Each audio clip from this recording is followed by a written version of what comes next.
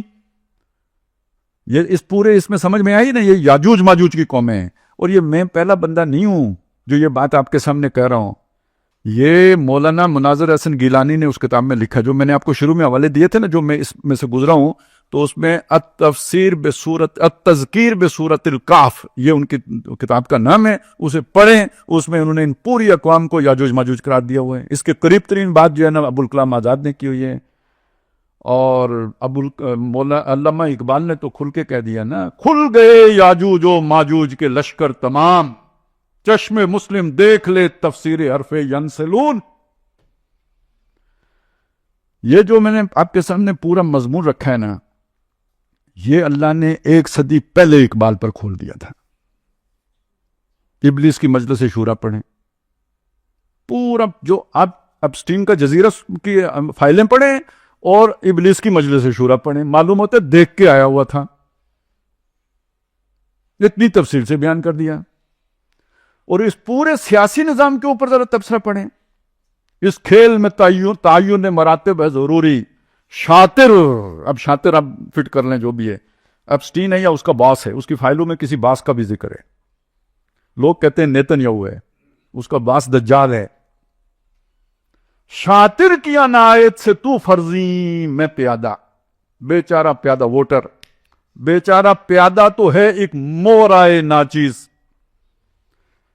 فرضی یعنی ٹرمپ، ہمارا فرضی تو خیر آپ کو پتہ ہے وہ تو فرضی ہے نا، اصل فرضی جو ہے پوری دنیا کو چلانے والا ٹرمپ، فرضی سے بھی ہے پوشیدہ شاطر کا ارادہ۔ کوئی سمجھ آئی؟ یا تو اعلامی اشعار ہیں یا پھر کوئی مشاہدہ ہے، کوئی کشف ہے جو ہوا ہے، سارا کچھ دیکھا ہے، پھر اسے اللہ نے الفاظ دیے۔ یہ ایک آئیڈیا القاء ہوا، پھر اس کے لیے الفاظ اعلام ہوئے۔ گاہ میری نگاہ تیز چیر گئی دل وجود، گاہ الجھ کے رہ گئی میرے توہمات میں۔ واتقوا بصیرت المومن، مومن کے بصیرت سے ڈرو، انہ ینظر من نور اللہ، وہ اللہ کے نور سے جو حصہ پاتا ہے اس سے دیکھتا ہے۔ اللہ ولی الذین آمنوا یخرجہم من الظلمات الی النور، اندھیاروں سے نکال کے روشنی۔ یہ شیطان کے اندھیارے تھے نا، تے بتے ظلمات بعضھا فوق بعض، تو اللہ روشنی بھی دکھاتا ہے، دکھائی، بیان بھی ہو گئی، ہمارے سر سے بھی گزر گئی۔ تو میں آپ کے سامنے جو بات رکھ رہا ہوں وہ یہ کہ اب دجال کو قید نہ سمجھیے، شیطانی پارٹی، اس کا سیکنڈ انچارج 2IC وہ دجال، وہ in action, full in action اس وقت دنیا میں۔ اور یہ جو سارے جو اس طرح کے پلیٹ فارم ہیں، یہ یوں سمجھیے کہ جو یہ بیر ظلمات ہے نا، یہ شیطانی بیر ظلمات، اس کا ایک جزیرہ ہے چھوٹا سا، جو یہ ایپسٹین کا جو یہ سارا کچھ ظاہر ہوا ہے، یہ ہر ریاست کے اندر دھسا ہوا ہے، رچا بسا ہوا ہے خون میں، یعنی جیسے رگوں میں خون دوڑتا ہے، اس طرح ریاست کے اسٹیٹ کرافٹ کے اندر یہ نظام دوڑتا ہے۔ ایپسٹین کے جزیرے پہ جو کچھ ہوا، کیا لاہور کے جاوید نے 100 بچے نہیں قتل کر کے اسی طرح ختم کیے؟ جو کچھ آپ نے ایک واقعہ پڑھا تھا، وہ جو قصور کی کوئی بچی تھی جو اغوا کر کے بے دردی سے قتل کر کے وہ جو کر دیے تھے، اس کو جوڑ دیتے ہیں بچوں کے ساتھ زیادتی۔ یہ مسئلہ سارا شیطانی ہے۔ یا یہ اسلام آباد میں وہ جو ایک لڑکی قتل ہو گئی تھی، وہ جو اپنے دوست نے، نور مقدم، یہ کوئی یعنی جسے آپ کہیں نا، یہ کوئی جنسی فعل نہیں ہے، یہ شیطانی عمل ہے۔ اب اس کو سمجھ لیں، بس یہ آخری جو ہے نا، یہ بہت اہم بات ہے. یہ جو شیطانی عمل ہے اس کا مطلب کیا ہے؟ انسان کو گھٹیا ترین ثابت کرنا. یہ کس کا وہ تھا؟ شیطان کا ایجنڈا تھا. یہ سارا کچھ کیے بغیر، جس سے کرات آئے، خود ہمیں بھی آتی ہے. تو اب شیطان اس کا کتنا حظ اٹھاتا ہوگا کہ میں نے I have done my job, جو اس کی اس لیے بھی ضرورت ہے. اور دوسری بات یہ کہ جنہوں نے بعد میں انسانوں کے اوپر ظلم کرنے ہیں، ان سے پہلے یہ سارا کچھ اگر نہیں کرایا جائے گا تو حکمران بن کے ایٹم بم کیسے گرائیں گے؟ آپ بٹن دبانے سے پہلے سوچیں کہ یہ جہاں جا کے پھٹے گا کیا ہوگا. آپ اس کے بعد بٹن دبا سکتے ہیں؟ تو لوگ فیصلے کرتے ہیں. وہ پائلٹ بعد میں پاگل ہو جاتے ہیں. فیصلہ کرنے والے کو کچھ نہیں ہوتا. تو پہلے اس کی ضروری تربیت بھی تو ضروری ہے نا، اس لیول کی. یہ وہ تربیتی پروگرام ہے. یہ ٹرانسفارمیشن کا پورا پروجیکٹ ہے، انسان کو ٹرانسفارم کرنے کا. اب آئیں فَلَا يُغَيِّرُنَّ خَلْقَ اللَّهِ، ایک تو وہ ڈی این اے بدل کے شروع سے ٹرانسفارم کر دو، اور جن کا ہے انہیں پھر رفتہ رفتہ. دیکھیے حضور نے فرمایا تھا ہر پیدا ہونے والا بچہ فطرت سلیم پر پیدا ہوتا ہے. یہ اس کے ماں باپ ہیں جو اسے بدل کے کچھ سے کچھ بنا دیتے ہیں. تو جو فطرت سلیم پر پیدا ہوئے ہیں ان کو تربیت سے، ماحول سے، ویکسینیشن سے بدل دو، اور جو باقی بچے ہیں ان کی نسل بگاڑ دو. اب آ جائیں نسل بگاڑنے کی طرف. ایک تو اس کی بات آ گئی، فائلوں میں آ گئی ڈی این اے کے ذریعے سے. لیکن دوسری بات میں پہلے ذکر کر چکا ہوں، اب میں آپ کے سامنے ذرا اسے کھول دینا چاہتا ہوں. اور وہ بات ہے دنیا میں زنا کو ترویج دے کر ایک حرامی نسل پیدا کر دینا کہ جس کے اندر خیر کا ریسیپینٹ ہی موجود نہ ہو. دیکھیں قرآن مجید میں اس طرح کے مضامین بیان ہوئے ہیں کہ نبی آپ کیا سمجھتے ہیں کہ یہ سنتے ہیں اور غور کرتے ہیں؟ انہم الا کالانعام، یہ نہیں ہے مگر چوپائے ہیں. یہ کیا بات ہے؟ یہ بات ہے. میں یہ تقریر بھینس کو سناؤں کوئی فائدہ ہوگا اسے؟ لیکن کیا سنے گی یا نہیں سنے گی؟ سنے گی، سمجھ نہیں آئے گی. تو اے نبی آپ سمجھتے ہیں کہ یہ سنتے ہیں اور سوچتے ہیں؟ نہ، یہ نہیں سن سکتے، سمجھ نہیں سکتے. آواز پڑتی ہے کانوں میں، سمجھ نہیں سکتے. وَمَثَلُ الَّذِينَ كَفَرُوا كَمَثَلِ الَّذِي يَنْعِقُ بِمَا لَا يَسْمَعُ إِلَّا دُعَاءً وَنِدَاءً. مثال ان کافروں کی ایسی ہے جیسے وہ شخص کہ جو نہیں سن سکتا سوائے اس کے کہ جیسے دور سے کوئی آواز آتی ہے تو کان میں پڑتی ہے، سمجھ نہیں آتی کہ کیا ہے. پکار کو سن لیتا ہے، ندا سن لیتا ہے، سمجھ نہیں آتی کہ کیا ہو رہا ہے، کیونکہ بہت دور سے بات کی جا رہی ہوتی ہے. کبھی کبھی نیٹ ورکنگ میں، اب یہ دور سے بات آپ کو کیا معلوم وہ آلہ دینا کس شے کو کہتے تھے، لیکن یہ کہ چلیں آپ کا نیٹ ورک خراب ہو تو آواز تو آ رہی ہوتی ہے، سمجھ نہیں آ رہی ہوتی. وہ چیزیں جو کہی گئی ہیں یہی جانوروں کے ساتھ ہوتا ہے، یہی انسانوں کے ساتھ ہوتا ہے. وَإِذَا قَرَأْتَ الْقُرْآنَ جَعَلْنَا بَيْنَكَ وَبَيْنَ الَّذِينَ لَا يُؤْمِنُونَ بِالْآخِرَةِ حِجَابًا مَسْتُورًا. اے نبی جب آپ قرآن پڑھتے ہیں تو آپ کے درمیان اور جو لوگ آخرت کا یقین نہیں رکھتے ان کے درمیان ایک خفیہ پردہ طاری کر دیتے ہیں، ہم پردہ طاری کر دیتے ہیں. یہ اس کو میں کہہ رہا ہوں ان کا وہ ریسیپینٹ ہی نہ رہے کہ جو اس وحی کو سمجھ سکے. اب یہ نقطہ جو ہے نا سمجھنے کا ہے. میں اور آپ کمیونیکیٹ کر رہے ہیں، یہ ذہن کی باتیں ہیں. محمد الرسول اللہ صلی اللہ علیہ وسلم کے دل پر قرآن اترا ہے. یہ میں آیتیں جو آپ کے ساتھ شیئر کر رہا ہوں یہ آپ سن رہے ہیں، کان سے جا رہی ہیں ذہن میں. یہ اگر دل میں اتریں گی نہیں تو انفارمیشن ہے. دل میں تب اتریں گی جب آپ پہلے سے آپ کے اندر یہ آئیڈیا موجود ہے. اللہ نے رکھا ہوا ہے، میں نے نہیں رکھا، اللہ نے رکھا ہے. یہ یاد دہانی ہے میں جو کرا رہا ہوں، اس سے وہ دل کی آنکھ کھل گئی، آپ کو سمجھ آ گیا. وہ یاد دہانی اندر ہے ہی نہیں، یہ مضمون اندر جا ہی نہیں سکتا. یہ میں کوئی اپنی کہانی نہیں سنا رہا، قرآن میں ہے اللہ نور السماوات والارض. اس کا نتیجہ کیا نکلتا ہے؟ یہ باہر سے نور آ رہا ہے قرآن کی صورت میں، ایک نور اللہ نے اندر بھی رکھا ہے. نورن علی نور، ایک نور اندر، ایک نور باہر سے آیا. اس دونوں کے ملنے سے جیسے یہ بلب کی روشنی اور میری آنکھ کی روشنی مل کر چیزیں دکھاتی ہے. آنکھ اگر بجھ جائے بلب جلتا رہے نظر نہیں آئے گا, اور بلب بجھ جائے آنکھ کھلی رہے نظر نہیں آئے گا.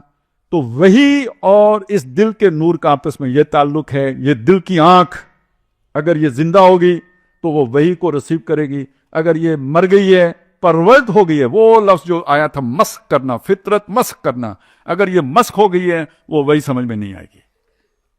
یہ ہو گئی پہلی بات. اسی رکوع کے آخر میں ایک بات آئی ہے, او کا ظلمات فی بحر اللجی یغشاہ موج من فوقہ موج من فوقہ سحاب ظلمات بعضها فوق بعض.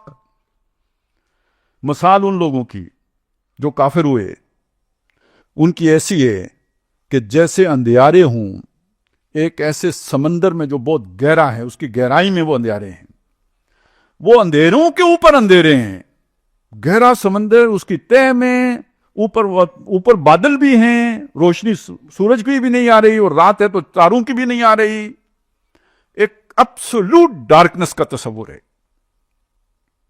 اس کو وہی کیسے سمجھ آئے گی؟ اتنے پردے توڑ کے وہی اس کے دل میں ہے ہی کچھ نہیں. موبائل ہی نہیں ہے تو سگنل کیسے آئیں گے؟ ریسیپینٹ ہوگا, ریسیور ہوگا تو سگنل کیچ کرے گا, وہ ہے ہی نہیں. وَمَن لَّمْ يَجْعَلِ اللَّهُ لَهُ نُورًا, جس کے لیے اللہ نے اندر, یہ اندر والا میں اپنے پاس سے کہہ رہا ہوں, ترجمے وہ الفاظ میں نہیں ہے, تفسیر سمجھ لیجئے. جس کے اندر اللہ نے نور نہ رکھا ہو اس کو وہ باہر والا نور سمجھ میں نہیں آئے گا. وہ آنکھ میں روشنی نہیں تو باہر کی روشنی کیسے کارگر ہوگی؟ اب آپ اسے واپس لے جائیں. یہ جو دنیا میں حرام کاری کا دھندا پھیلا رہے ہیں, ایجنڈا چلا رہے ہیں, انجینئرنگ کر رہے ہیں, اس اولاد میں, اس نسل میں اللہ وہ اپنی برکت ڈالے گا کہ جو وہی کو سمجھتی ہے, جو اس برکت سے محروم. وہ جو ماں کے پیٹ میں آ کے 3 مراحل سے گزرنے کے بعد فرشتہ ڈالتا ہے, وہ جان نہیں ہے, وہ ریسیپینٹ ہے جو اللہ کی طرف سے آتا ہے, جسے روح کہا گیا ہے. حدیث میں آتا ہے نطفہ علقہ مضغہ, ان 3 مراحل سے گزر چکا ہوتا ہے تو فرشتہ لا کے اس میں روح ڈالتا ہے. جان ہوتی تو وہ تو ان میں پہلے والوں میں بھی ہے نا, یہ روح کوئی اور شے ہے. قرآن میں آتا ہے کہ ہم نے تمہیں بنایا. ابھی جو آیات میں نے پڑھی تھی نا ادھر, یہ مغرب میں جو لوگ تھے, سورہ مومنون کی ابتدائی آیات پڑھی تھی. آگے کیا ہے؟ وَلَقَدْ خَلَقْنَاكُم مِّن سُلَالَةٍ مِّن مَّاءٍ مَّهِينٍ ثُمَّ جَعَلْنَاهُ نُطْفَةً فِي قَرَارٍ مَّكِينٍ ثُمَّ خَلَقْنَا النُّطْفَةَ عَلَقَةً فَخَلَقْنَا الْعَلَقَةَ مُضْغَةً فَخَلَقْنَا الْمُضْغَةَ عِظَامًا فَكَسَوْنَا الْعِظَامَ لَحْمًا. وہ پورے سارے مراحل گزارے, پورا آدمی اندر بن گیا. وہ 3 مہینے گزر گئے, ہڈیاں بننی شروع ہو گئیں, گوشت چڑھنا شروع ہو گیا. ثُمَّ أَنشَأْنَاهُ خَلْقًا آخر, پھر ایک اور تخلیق پر ہم نے اٹھایا. وہ بیان نہیں کی, وہ حدیث میں آ گئی. وہ اس سے گزرنے کے بعد اس میں لا کے روح ڈالی جاتی ہے. فَتَبَارَكَ اللَّهُ أَحْسَنُ الْخَالِقِينَ. یہ روح وہ ریسیپینٹ ہے جو اس وحی کو ریسیو کرتا ہے. جو ریسیپینٹ صحیح ہے, چپ کہہ لیں,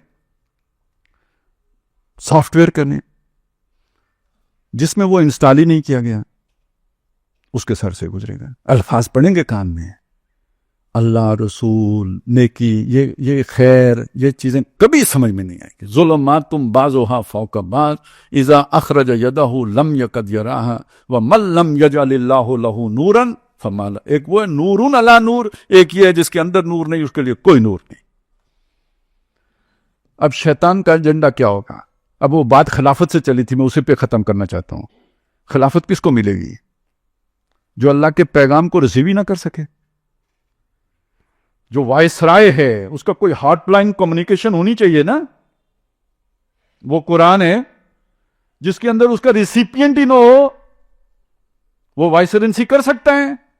تو شیطان فساد جا کے کہاں پیدا کرے گا؟ ایسے انسان, دجال انسان کھڑے کر دو جو اس قرآن کے ساتھ کنیکٹڈ ہی نہ رہیں. تو خلیفہ ہیں, بش خلیفہ تھا, ٹرمپ خلیفہ ہے, جیسے فرعون اور جیسے نمرود تھے. جیسے وہ شیطان تھے ایسے یہ بھی شیطان ہے. اور پوری دنیا میں ابھی وہ میں آپ کو جو بتا رہا تھا امارات کا حال، ویسے فائلیں سب کی، آپ اور میری تو زندگی لگ جائے، وہ پتہ 35 لاکھ صفحے ہیں نا، 35 لاکھ، وہ ابھی کچھ ریلیز ہوئی ہیں، ساری ریلیز بھی نہیں ہوئی، سلیکٹڈ ریلیز ہوئی ہیں، جو خود امریکہ کے مفاد پہ ضرب ڈالنے والی ہیں وہ نہیں ریلیز ہوئی ہیں، اور یہ صرف ایک جزیرے کی خبریں ہیں۔ یہ ہے جنت ارضی شیطان کی اس دنیا میں، دھوکے کی جنت، وہ جو دجال کی تھی جس کا وہ آتا ہے، اس کا ایک جھلک ہے یہ، اس سے بڑی بھی بنائے گا۔ اب میری اور آپ کی حفاظت کس میں ہے؟ کوئی اس وقت وہ اللہ کے نبی نے جو نظام قائم کیا تھا، وہ ایک ذوالقرنین نے دیوار بنائی تھی، محمد الرسول اللہ نے خلافت کی دیوار بنائی تھی، 1000 سال اس کے اثرات کی وجہ سے یہ شر دور رہا ہے، پھر وہ ٹوٹ گئی، وہ دیوار بھی ٹوٹ گئی، خلافت کی دیوار بھی ٹوٹ گئی۔ اب مجھے بتائیں دنیا کی حکومتوں میں سے کوئی حکومت آپ کی ہندوستان سے حفاظت کرنے والی مطلب فوجیں تو ہمارے پاس ہیں، یہ شیطانوں کے ان لشکروں کی ویژن ہی نہیں ہے، ہتھیاروں کا ہی نہیں پتا۔ تو اس میں اللہ تعالیٰ نے جو ہتھیار آپ کے ہاتھ میں دیا ہے نا، وہ اپنی کتاب ہے، اسی سورہ کاف میں آیا ہے وَلَن تَجِدَ مِن دُونِهِ مُلْتَحَدًا، اس کے سوا اپنے لیے کوئی پناہ گاہ نہیں پاؤ گے۔ وَاتْلُ مَا أُوحِيَ إِلَيْكَ مِن كِتَابِ رَبِّكَ لَا مُبَدِّلَ لِكَلِمَاتِ اللَّهِ وَلَن تَجِدَ مِن دُونِهِ مُلْتَحَدًا، اپنے رب کی کتاب کی آیات کو تلاوت ان کی کرو، اس کی پیروی کرو، اس کی اتباع کرو، اللہ کے کلمات کو کوئی بدلنے والا نہیں۔ خلافت دنیا میں اللہ کی قائم ہو کے رہنی ہے، کوئی اسے بدل نہیں سکتا، جتنا بڑا منصوبہ بنا لے اللہ قائم کر کے رہے گا۔ وَلَقَدْ كَتَبْنَا فِي الزَّبُورِ مِن بَعْدِ الذِّكْرِ أَنَّ الْأَرْضَ يَرِثُهَا عِبَادِيَ الصَّالِحُونَ، کر کے چھوڑے گا، اللہ کے ارادے کو کوئی بدل نہیں سکتا۔ لَا مُبَدِّلَ لِكَلِمَاتِهِ، اور خود تمہارے لیے وَلَن تَجِدَ مِن دُونِهِ مُلْتَحَدًا، اس کے سوا کوئی جو ہے نا پناہ گاہ نہیں ہوگی۔ اس سے پہلے سورہ بنی اسرائیل میں وہ جب اس کو کہا جو مرضی کر، تو ساتھ یہ بھی کہا وَإِنَّ عِبَادِي لَيْسَ لَكَ عَلَيْهِمْ بِسُلْطَانٍ، میرے بندوں پر تیرا بس نہیں چلے گا۔ تو اب دوسری بات آ گئی، اللہ سے تعلق مضبوط، اللہ کی بندگی، اللہ کی فرما برداری، بے حیائی سے بچیں، نظروں کی بھی حفاظت کریں، زنا سے دور رہیں، نکاح کو عام کریں، سادہ کریں، آسان کریں، زیادہ کریں، اور اس ادھر قدغن لگائیں، اور نکاح کے بعد بھی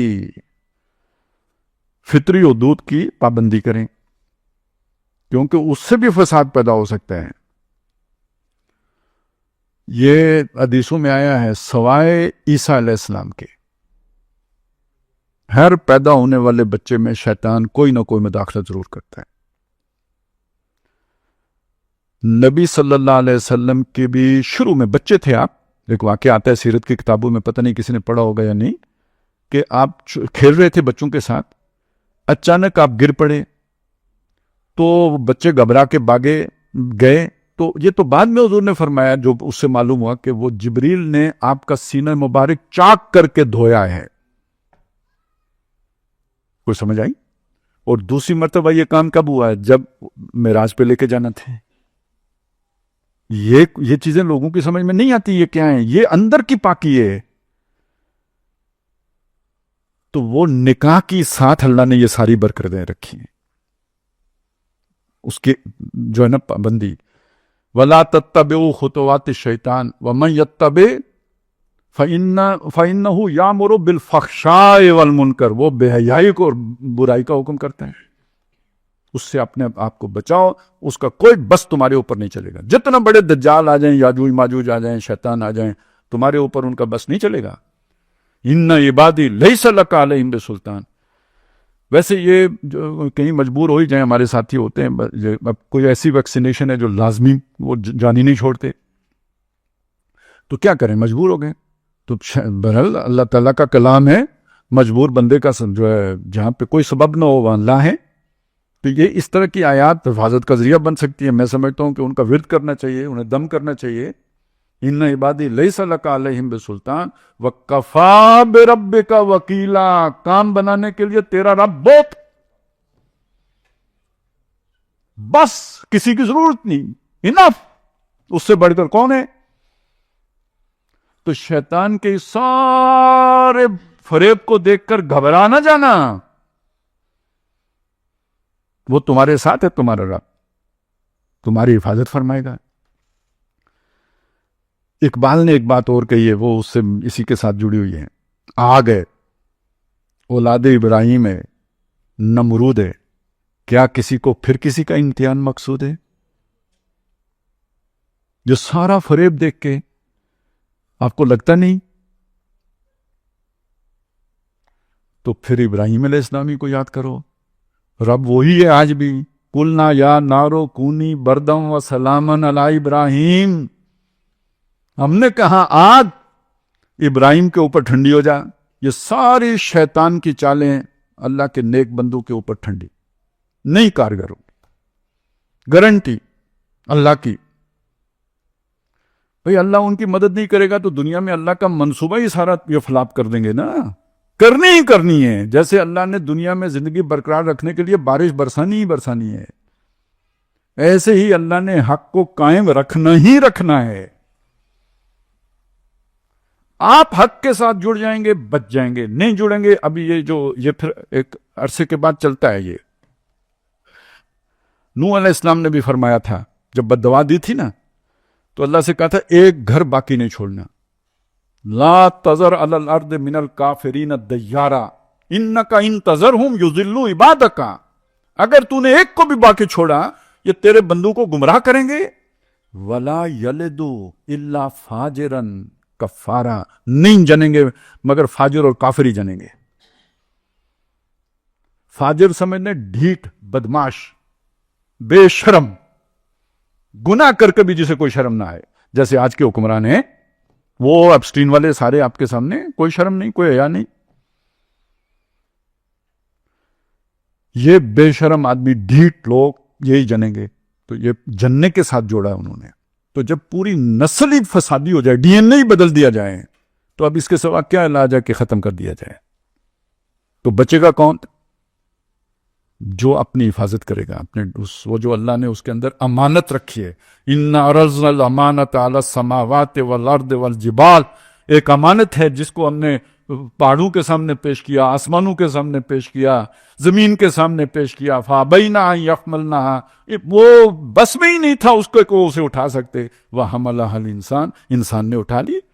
اب اس کی حفاظت کرو، جو حفاظت کرے گا وہ ایمان اور عمل صالح والا ہوگا، جو نہیں کرے گا کان ظلومن جہولا، اس امانت سے پہلے ظالم بھی تھا، جاہل بھی تھا، یفسد فیہا ویسفک الدماء، خون بہاتا بھی تھا۔ یہ امانت ہے جس نے آ کے اسے کنٹرول کیا، جو اپنی اس امانت کی حفاظت کرے گا وہ سروائیو کرے گا، اور جس نے اپنی وہ امانت ضائع کر دی وہ ضائع کر دیا جائے گا، کوڑے کرکٹ کی طرح ضائع کر دیا جائے گا۔ اب یہ بات دیکھیں کس طرح، پتہ نہیں، مجھے تو بالکل نہیں سمجھ آتی علامہ اقبال کی کہ بھئی وہ یہ کیا چکر ہے۔ پہلی بات سنیں، بڑی مطلب مذاق لگے گی، مذاق کے اندازی میں کیے، ہم مشرق کے مسکینوں کا دل مغرب میں جا اٹکا ہے، وہاں کنٹر سب بلوری ہیں، یہاں ایک پرانا مٹکا ہے۔ اب یہ بالکل ہنسنے والی بات ہے، ایک طرح سے ظریفانہ انداز میں تبصرہ کیا وہ لوگ کہ جو مغرب کو امام بنا کے بیٹھے ہوئے ہیں۔ اگلی بات انتہائی سیریس، اس دور میں سب مٹ جائیں گے، اس دور میں سب مٹ جائیں گے، ہاں باقی وہ رہ جائے گا جو قائم اپنی راہ پہ ہے اور پکا اپنی ہٹ کا ہے۔ راہ صراط مستقیم، ہٹ ایمان، ہٹ دھرمی جسے کہتے ہیں، دھرم نہیں چھوڑنا، مذہب نہیں چھوڑنا، اس سے پیچھے نہیں ہٹنا، یہی بچیں گے، باقی سب فنا کے گھاٹ اتریں گے۔ صاحب بات کہہ دی، اور قرآن نے ایک اصول بیان کر دیا ہے، وَلَوْ اتَّبَعَ الْحَقُّ أَهْوَاءَهُمْ، اگر حق لوگوں کی پیروی، خواہشات کی پیروی کرے، لَفَسَدَتِ السَّمَاوَاتُ وَالْأَرْضُ وَمَنْ فِيهِنَّ، آسمان میں، زمین میں، جو ان کے مابین ہے، سب میں فساد بڑھ جائے۔ یہ اللہ نہیں کرتا، حق کو خواہشات کے تابع نہیں ہونے دیتا، آج دنیا خواہشات کی دنیا ہے یا نہیں؟ سارے قوانین خواہشات کے تابع بنتے ہیں یا نہیں؟ یہ کب تک چل سکتا ہے؟ نہیں چل سکتا. یہ اللہ کی سنت کے خلاف ہے. وَلَن تَجِدَ لِسُنَّتِ اللَّهِ تَبْدِيلًا، تم اللہ کی سنت کو کبھی بدلتا نہیں پاؤ گے. بل نقذف بالحق علی الباطل فیدمغہ، ہم حق کی ضرب لگاتے ہیں باطل کے اوپر، وہ اس کا بھیجا نکال دیتے ہیں. تو پہلی بات حفاظت کا تقاضا میں نے آپ کو بتا دیا، اللہ سے مضبوط تعلق، اس کے بندے بننا، حفاظت اللہ فرمائے گا. دوسرا، اس باطل کو چیلنج کرنا، گٹ پکڑ کے نہیں بیٹھنا، چھپ کے نہیں بیٹھنا، کنارے نہیں لگنا، اس کے سامنے کھڑے ہونا. اللہ کی مدد تبھی آتی ہے جب آپ اللہ کی غیرت میں اللہ کے ان دشمنوں کے مقابلے میں بات کرتے ہیں. نہ ملامت سے ڈرتے ہیں، نہ گالی سے ڈرتے ہیں، نہ کوئی اور جو ہے نا آپ کو خوف لائق ہوتا ہے. انما الشیاطین یخافون اولیاء، یہ جو شیاطین ہوتے ہیں یہ اپنے دوستوں کو ڈراتے ہیں، یا اپنے دوستوں سے ڈراتے ہیں. فلا تخافون، ان سے مت ڈرو، وخافونی، مجھ سے ڈرو. ان کا خوف کیے بغیر، انما ذالکم الشیطان یخفف اولیاء، یہ شیطان ہے جو تمہیں اپنے دوستوں کو ڈراتا ہے یا اپنے دوستوں سے تمہیں ڈراتا ہے. تو یہ بات اب سمجھ لیجئے کہ یہ حزب اللہ بننا، اللہ کی پارٹی بننا ہے. تو اللہ کی مدد آپ کے ساتھ ہے، اللہ کی تائید آپ کے ساتھ ہے. اور وہ جو جسے کہتے ہیں ید اللہ علی الجماع، اللہ کا ہاتھ، اللہ کی تائید، اللہ کی مدد جماعت کے ساتھ ہے. اکیلے نہ رہیں، مل کے رہیں، جڑ کے رہیں. کونوا مع الصادقین، سچوں کے ساتھ رہو، جھوٹوں کے ساتھ نہیں، سچوں کے ساتھ رہو. یہ جو ساری باتیں تھی نا، یہ بیک گراؤنڈ ہے. آگے جو وہ اعمال کی آتے ہیں نا، وہ ایک علیحدہ بحث ہے، وہ پھر کبھی کریں گے. لیکن یہ میں نے چاہا تھا کہ آپ کے سامنے کم از کم یہ ویژن کلیئر ہو جائے. یہ حادثہ نہیں ہے، یہ کسی ایک آدمی کی جنسی بے راہ روی نہیں ہے، یہ اس کی عیاشی کا سامان نہیں ہے. یہ پورا ایک پروجیکٹ ہے، ازل سے چلا آ رہا ہے. اور اس کے اندر ایک حزب الشیطان ہے، شیطان کی پارٹی ہے، ایک حزب اللہ ہے. حزب اللہ کا مقصد کیا ہونا چاہیے؟ وہ جس مقصد کے لیے اللہ نے انسان کو بنایا ہے، خلافت. اور حزب الشیطان کا مقصد کیا ہے؟ اس کا رستہ روکنا اور فساد کا نظام کھڑا کرنا. تو یہ جو ہے نا سامنے ہو تو یہ سارا کچھ. اب ظاہر ہے ہم اللہ سے تعلق قائم کرنے کے لیے نماز پڑھتے ہیں، روزہ رکھتے ہیں، حج کرتے ہیں، زکوٰۃ دیتے ہیں، تلاوت کرتے ہیں، نیک اعمال کرتے ہیں، یہ جو میں نے ابھی آپ کو سب بتایا. تو جنہوں نے شیطان سے تعلق رکھنا ہے وہ بتوں کو سجدہ کرتے ہیں، شیطان کو سجدہ کرتے ہیں. بال کے آگے بچے جا کے قربان کرتے ہیں، شیطان تب راضی ہوتے ہیں. تو دونوں طرف اعمال ہیں اپنی اپنی جگہ پہ. اور یہ سارا ان اعمال کا مظہر ہے جو دنیا میں ہو رہے ہیں. اور پھر شیطان سے یہ پاور لے کے دنیا میں اقتدار قائم، وہی رستے کھولتے ہیں. اور وہ سمجھتے ہیں کہ یہ چونکہ یہ 400 سال شیطانی کے گزرے ہیں، رات کی مانند تھے، تو اس لیے یہی سمجھا گیا کہ طاقت شیطانی سے ملتی ہے. تو جس نے بھی طاقت چاہیے ہو تو وہ پھر یہ رستہ پکڑتا ہے. کاروبار میں ترقی کرنی، وہ جس نے اپنے 13 سال کی بہن پیش کی ہے، وہ کاروبار میں ترقی کرنے کے لیے کی ہے. تو یہ دنیا میں جو پورا ایک نیٹ ورکنگ ہے، پورا ایک نظام ہے جو چل رہا ہے اور چھایا ہوا ہے، پوری طرح چھایا ہوا ہے. لیکن یہ زیادہ عرصہ نہیں رہے گا، بلکہ وہ پھر اقبال کی بات یاد آ گئی، بس اسی پہ ختم کر دوں گا، گھبرائیں مت. آسماں ہوگا سحر کے نور سے آئینہ پوش، یہ رات ہے نا، سحر ہوگی. آسماں ہوگا سحر کے نور سے آئینہ پوش، اور ظلمت رات کی سیما پا ہو جائے گی. پھر دلوں کو یاد آ جائے گا پیغام سجود، دل کنیکشن. پھر دلوں کو یاد آ جائے گا پیغام سجود. پھر جبیں خاک حرم سے آشنا ہو جائے گی. شیطانوں کو سجدے نہیں ہوں گے، رحمان کو سجدہ ہوگا. پھر جبیں خاک حرم سے آشنا ہو جائے گی. آنکھ جو کچھ دیکھتی ہے لب پہ آ سکتا نہیں، میں وہ حیرت ہوں کہ دنیا کیا سے کیا ہو جائے گی. آج بھی یہ سمجھانا مشکل ہے، تو 100 سال پہلے سمجھانا کتنا مشکل تھا. شب گریزاں ہوگی آخر جلوائے خورشید سے، یہ چمن معمور ہوگا نغمہ توحید سے. اللہ تعالی ہمیں ان میں شامل فرمائیں کہ جو اس نغمہ توحید کے لیے تن من دھن لگائیں. بچے اس طرح قربان نہ کریں جیسے لوگ بالوں کے آگے قربان کرتے ہیں، بال جیسے بت کے آگے. لیکن یہ کہ قربانی کا جذبہ اللہ کے لیے تو ہونا چاہیے. من ماتا، جو مرا، ولم یغزو، اس نے کبھی اللہ کے لیے جنگ بھی نہیں کی تھی، اور نہ ہی اس کے دل میں خیال ہی پیدا ہوا کہ میں اللہ کے لیے لڑوں اور مروں. ماتا علی شعبۃ من النفاق، تو قربانی ادھر بھی ہے، شیطان بھی قربانی مانگتے ہیں، ہم رحمان کے لیے قربانی دینے والے بنے۔ اللہ تعالیٰ ہمیں اس کی ہمت توفیق عطا فرمائے۔